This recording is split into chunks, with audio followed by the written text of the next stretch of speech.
Hola amigos, Ghost here, and today we continue our bonus Bookends series on Ghost of Tsushima. In today's Bookends, we shall discuss a lesser-known Korean invasion of Tsushima that took place only over a century after the Mongol invasions.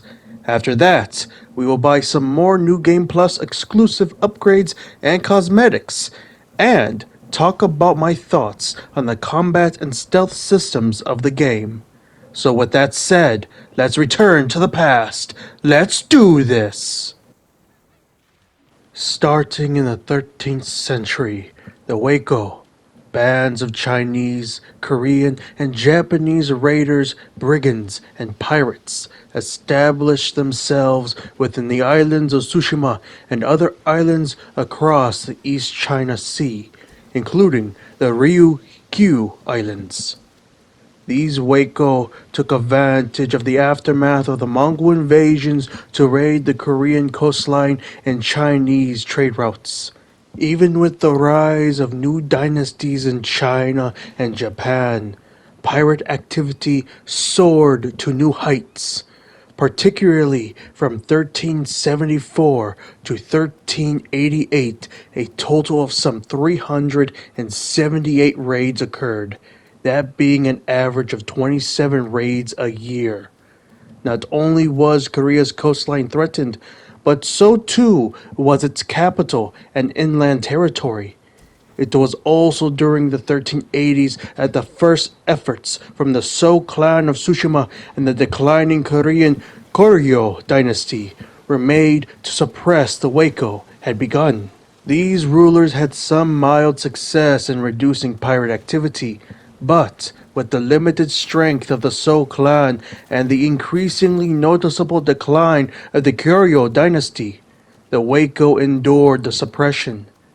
The failure of the suppression of the Wako sprouted the first proposal to invade Tsushima by Korea in 1387, but with the Korean army busy in the north with an expedition into Liaodong, it was rejected. Not long after this did the Koryo dynasty fall and was replaced by the Joseon dynasty in 1392. With the rise of a new dynasty in Korea came a second effort to suppress the Wako and expand legal trade between Korea and Tsushima.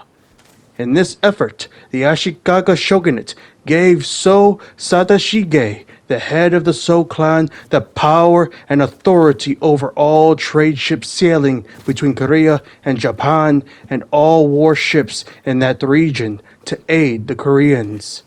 This second effort had greater success in defeating the Wako and improving trade between the two dynasties. However, just like the first effort, the second one could only do so much, and the Wako, though greatly weakened, would survive. In 1418, So Sada Shige would die, and with his death, the Wako, under their leader, Soda Se Montero, would rise again. Soda would fabricate a title as an agent of the So clan and launch raiding invasions into Korea and Ming China. This was the last straw for Korea. War was on the horizon. On June 9th, 1419, Korea declared war on Tsushima.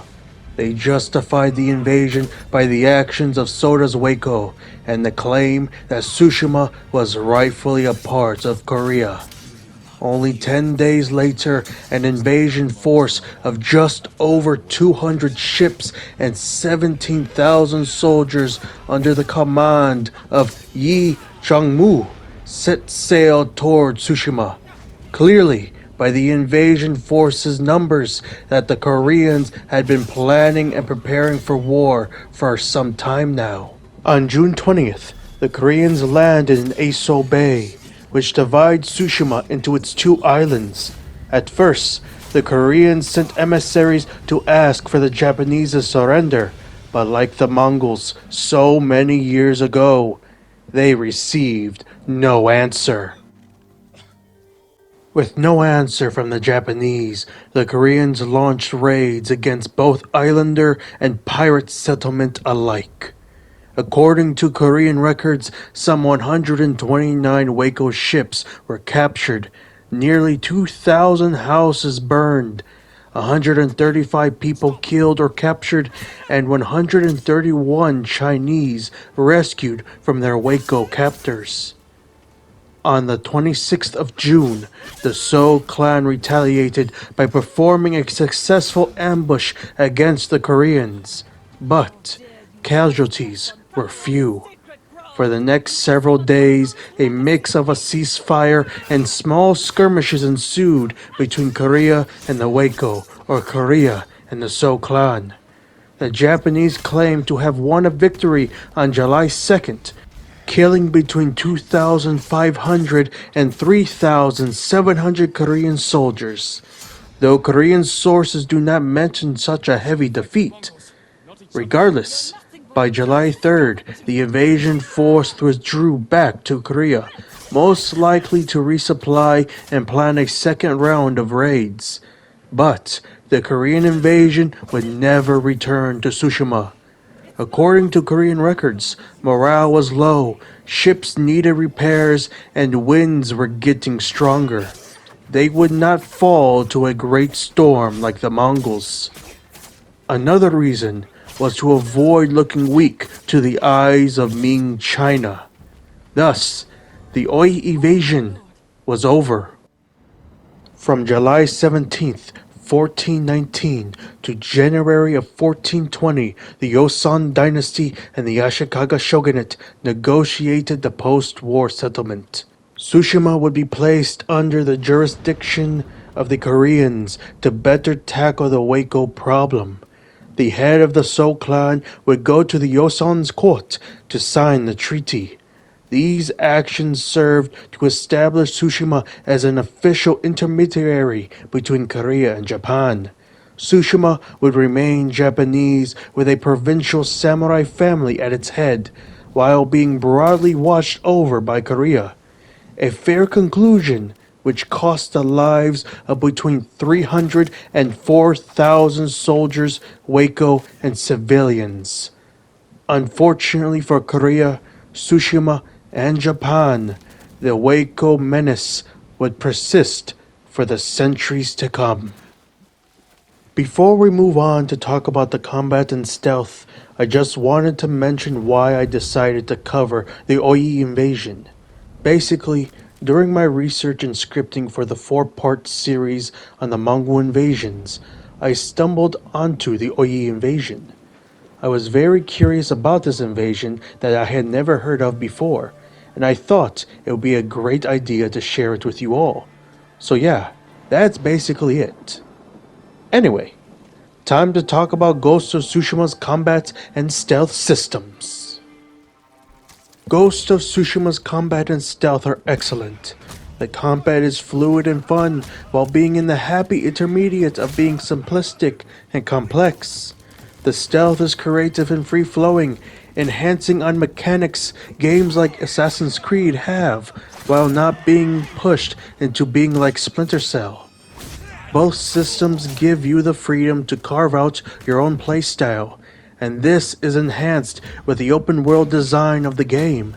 Do you want to focus on an archer build that only uses the sword as a last resort? You can. Do you want to focus on spamming special techniques or tools at your enemy? You can. Though there are limits to the builds you can make, there are plenty that you can make.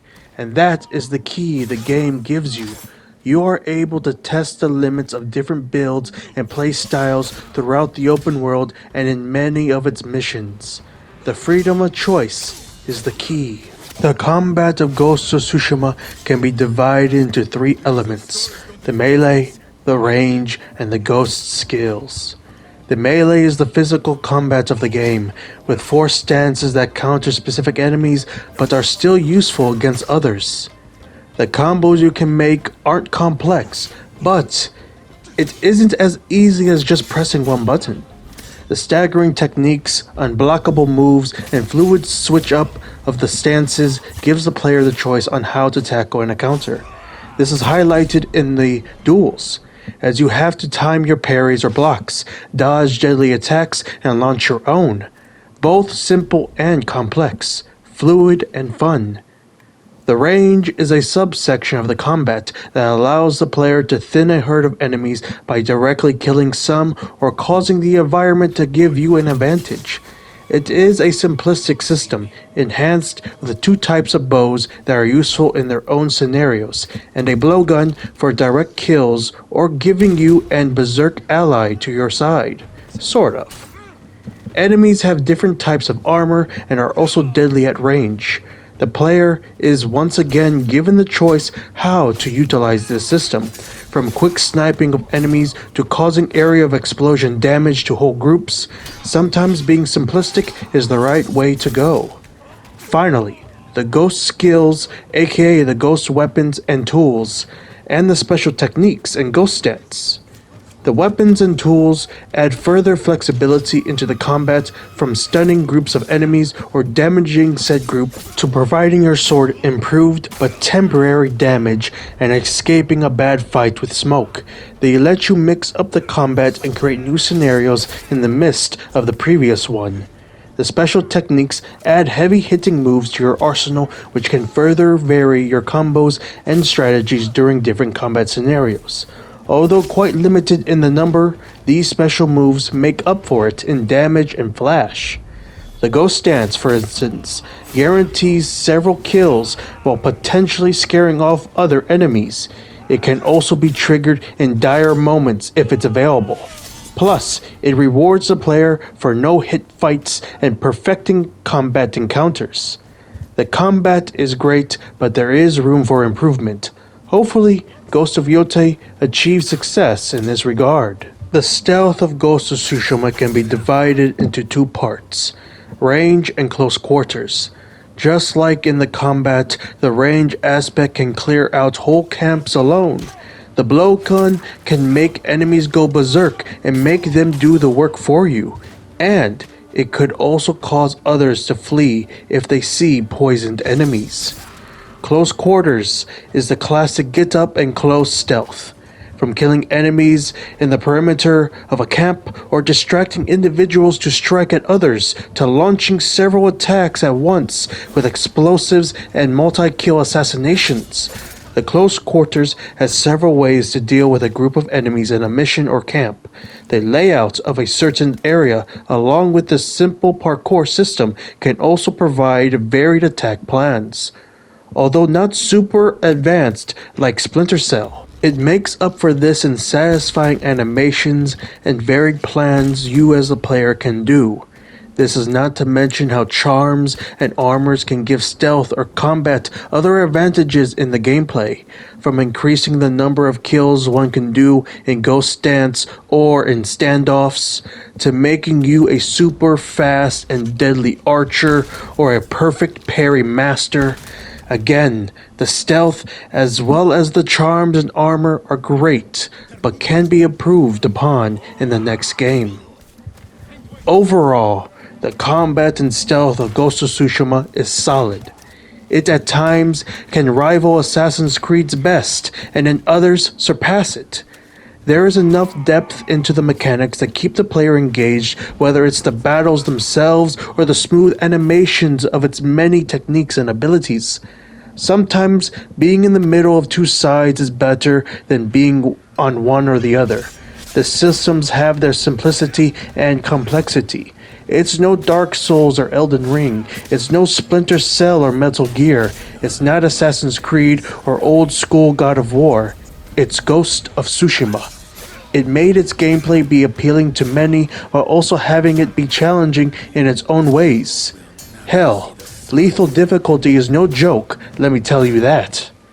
That's why I find it great and have high hopes for Ghost of Yotei's combat and stealth. Time to obtain the final upgrades that we can get in New Game Plus.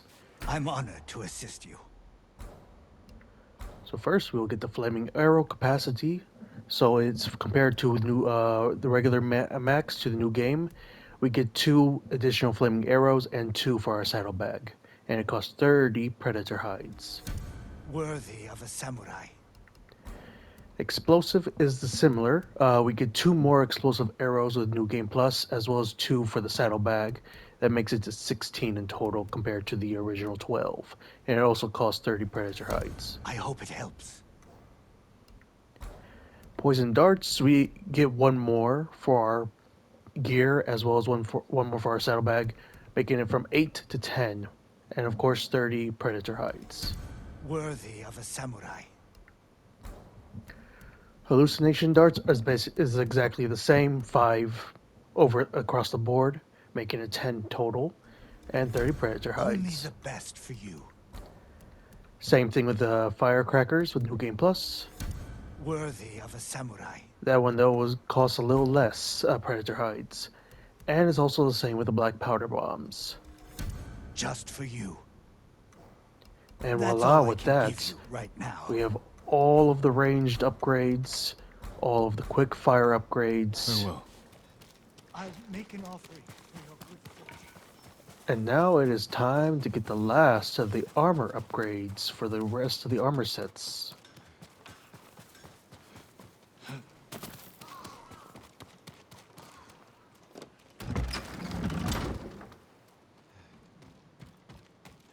I work on all kinds of armor. Alright, first one we're going to do is the first armor you get in the game, Samurai Clan Armor. Compared to the original max, the new max increases our health to a colossal amount, as well as give us taking damage grants 45% resolve compared to the 30%. It costs 1,000 supplies, 40 linen, 30 leather, and 8 silk. This will protect you. Then after that, we are going to do the Gosaku armor.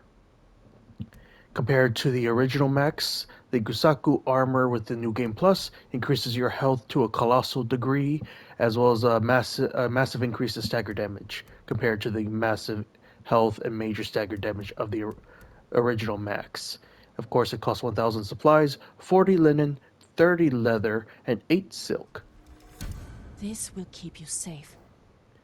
Next up, we are going to upgrade the Ronin attire. The original max compared to the new one is just slightly different. With the new Game Plus max, it reduces enemy detection speed by 30% compared to the original 20, as well as have a massive increase to melee damage compared to the major increase of damage previously. It costs 1,000 supplies, 40 linen, 30 leather, and 8 silk. And if you notice, we only have 1 silk. We'll have only 1 silk after this, which will be a-okay because we will go to Baku The Voiceless real quick and get the remaining cosmetics that they have, and then as well as the silk that we need. And once we have that silk, we'll come back to the last of the few upgrades. Alright, let us see. Now, if I remember correctly, we did all the masks, all of the hats, all of the charms, and now I believe it's only the armor dice that's left. So we have 2 for the Kensei armor, 1 for the Sakai, 1 for the Fundoshi, and 2 for the Mongol commander. So let's get the Kensei armors first. So the Duel of Lights. And I gotta say already, I like the blue and yellow, not shirt, cloth that he has along. I guess you could say overcoats, maybe is the best way to say it. I'm not sure what it's actually called. I don't think it's a kimono per se, but it's either way. That is the best part of this color version. So Duel of Lights costs 15 ghost flowers. Next up is Senginue. I actually don't know how to pronounce that. Autumn. Sangine, maybe. I'm not sure. Either way, I do like the autumn style of it. The pants are pretty cool in my opinion, and it just fits all around. The fur being more fox-like is also pretty cool with the color, and it also costs 15 ghost flowers. A pretty cool color scheme. Next up is the Legacy of Guardians color variant for the Sakai clan armor. And in my opinion, it's similar to the other golden type of skin we have for it. It's decent. It's not my favorite out of all of them, but it's pretty cool. I do like how it's not fully one set of color with the scales. Some of them are different scale colors. So it's still pretty cool. 15 gold flowers. Bam. Then our next one is the fundoshi, fancy fundoshi, and so this one's just more gives our one skin a little bit more color to its the thing covering his privates. It looks nice, and it costs 15. Finally, for the Mongol commander's armor, we have Mongol's Pride. Now this one looks it looks similar to Khotan Khan's armor, also as well as some of his underling commanders who have this type of scale armor. It's pretty cool, nonetheless. I like it, and it costs 20 ghost flowers. Bam. And then finally we have Eagle's Wings. So this one, from what I can tell, is supposed to be similar to that of the Eagle's Shamans and her armor as well. So it has a little bit more purples and blues and all that. It looks pretty nice as well. And it also costs 20 ghost flowers. And with that, we have every single armor die possible, along with all the armors and everything. The only thing left we can do is actually buy silk from the silk vendor, and we're going to use it all the way up and spend 160 ghost flowers to obtain 32 silk. Bam. That is everything Baku the Voiceless has to offer in New Game Plus. Thank you, good sir. Now back to the upgrades. Permit me to refine Alrighty your then. armor, my lord. Next up, we are going to upgrade the Hero of Tsushima armor, which is the, if I remember correctly, the pre-order bonus slash deluxe edition version or armor that you can get from the deluxe edition from way back when this game first came out. The armor itself looks pretty cool, and it was one of those things that gave you just an extra bonus until you got extra, had enough resources to upgrade other armors and such. It was pretty decent, but it quickly became something where you only use for aesthetics, but it was still useful when it was. With the new upgrade for New Game Plus, instead of a major increase to health, it gives you massive increase to health. And versus the original reduce all damage by a minor amount, this one does it by a major amount. So it's a bit not massive upgrades. Granted, like I said, this one was meant to be a placeholder until you can get enough resources to upgrade other armors or obtain other armors. So similar to that, if you wanted to like use this armor in New Game Plus for like more of a challenge because it's weaker than other armors, you can. But either way, it costs 1,000 supplies, 60 linen, 25 leather, and 8 silk. There we go. Next up is the Kensei armor. Compared to the original versions up max, the New Game Plus it gives it massive increase in resolve gains compared to major, and it also increases ghost weapon damage by 40% instead of the original 30%. It costs 1,000 supplies to get, 1,000 supplies, 40 linen, 30 leather, and 8 silk. Certain to frustrate your enemies. Next up, we're going to do Mongol Commander armor. Similar thing with the deluxe armor. This one didn't have any upgrades to it originally, but with New Game Plus, it gives you a little bit more. And it's one of those armors that you use for like a gimmick, fighting a random camp here and there, mini stealth with combat in between kind of stuff. And it's a nice armor overall, though it definitely is outshined by a lot of the other armors, the Ghost armor, the Kensei armor, the Sakai armor, I forget the name of it at the moment, the monkey armor. They're all stronger than this one and better, but this one did have its uses. A little meme of like getting up close to the Mongols before you can strike. But either way, compared to its original version, you get a massive increase to health and reduces all damage by a massive amount. It costs 1,000 supplies, 40 linen, 30 leather, and 8 silk. And finally, the Fundoshi armor. Now, I do not remember when we get this. I think we get it for completing all of the hot springs. Don't quote me on that. I just do not remember at the top of my head at the moment.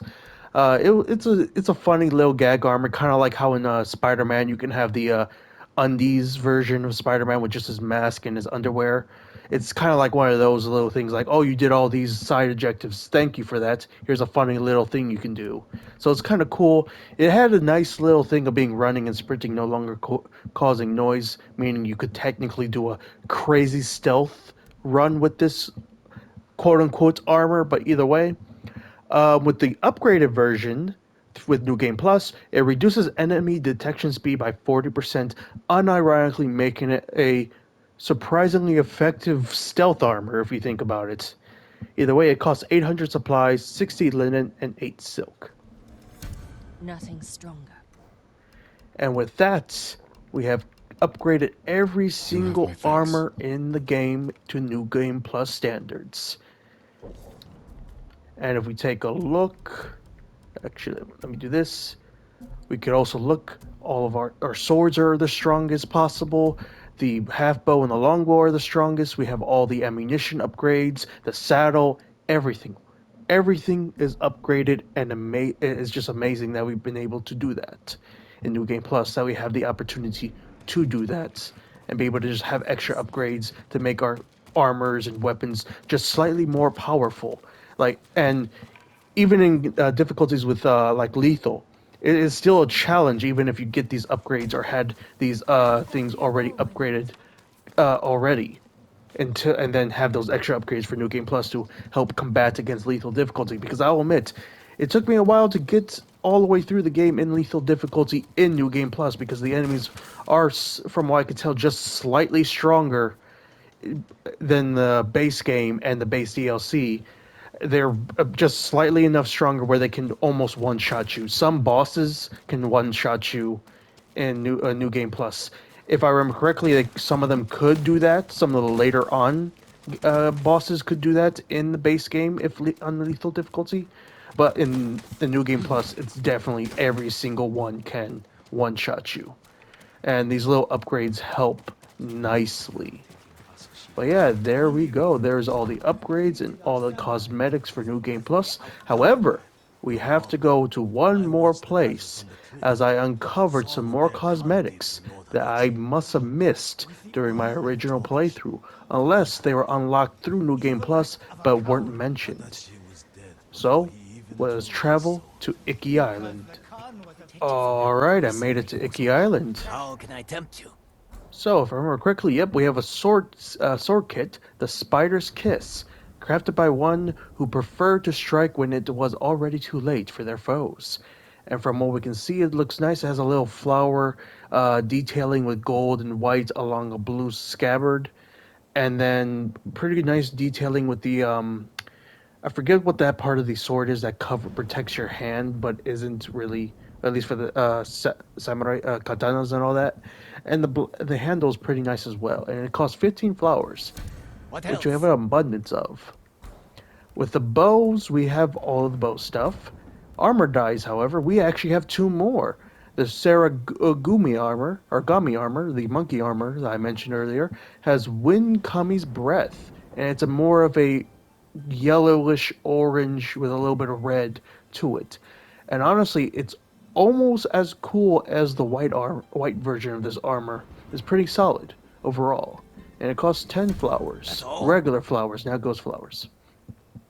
And then we have another version of the Traveler's attire, which is called Raider's Regalia, and it's supposed to mimic a mix of Tenzo and I'm blanking on her name at the moment from the DLC, the raider leader. It's supposed to mimic her armor as well as Tenzo's and some of the other raiders that you encounter throughout both the base game and the DLC. And it's a pretty nice version of it. It's a unique version of the Traveler's attire, and it costs 25 What flowers. else? And there's also two hats. The Sly Dealer. Never let on where you have your sights set. And it covers one eye, kind of like Solid Snake. And it costs 5 flowers. Buy me out. I And then love we it. have Plums Aplenty, evoking fertile fields and prosperity for Icky, especially its merchants. And it's a pretty nice little headband, blue and white. Looks like waves slash seashells. And it costs 5 flowers. What else? And there we go. And if we take a look at the armor, and the reason why I said it's unique is because compared to all the armors that look just like colored reskins, this one is actually completely different. It's actually more bare bone on the shoulders, a bit more like a fighting attire compared to the more just cloak traveling attire. It's still pretty nice overall. all of the variants are pretty cool. As you can see with Mongol's Pride and Eagle's Wing, they're all of them are pretty cool overall. They have all their uniquenesses to them, and I love them. I just love how there's just so many things. Like even 5 years later, for me at least, 5 years later, after 2 series on the game and these bonus bookends chapters, I'm still finding new things that I didn't find in those series. It's amazing. There's just so many little hidden details, little things you can find. It's absolutely amazing. So yeah, there we go. And with that, we conclude today's Bookends chapter. I hope you all found the Oei Invasion interesting. And if you have your own opinions about the combat and stealth, let me know in the comments. Regardless, I hope you all enjoyed today's Bookends chapter as much as I did. Until next time, this is Ghost, signing out!